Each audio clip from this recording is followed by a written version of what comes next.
Parce qu'on parle, tu sais, on parle souvent du côté défensif, vétéran. Les Evans, Dano viennent balancer les affaires. Ouais.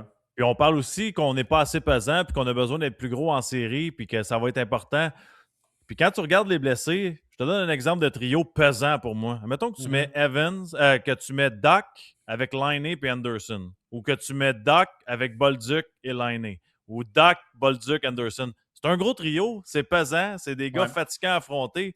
Tu sais, tu arrives sur la patinoire, tu es un défenseur, là, admettons, là, on va s'amuser un peu. Admettons que tout le monde va bien, là, puis là, ils Mhm. sont revenus des blessures, ils patinent bien, la confiance est revenue. Tu mets Doc, Liney, Anderson, ou Doc, Liney, Bolduc.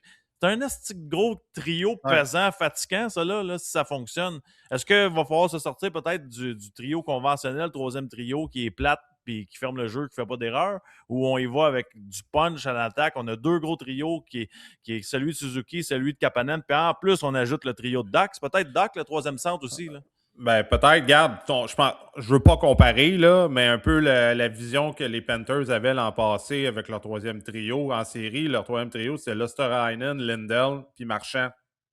C'est trois gars qui sont capables qui ont une touche offensive aussi, très responsables sans la rondelle, travaillaient très bien en unité de trois. Moi, je pense que c'est ça le plus important.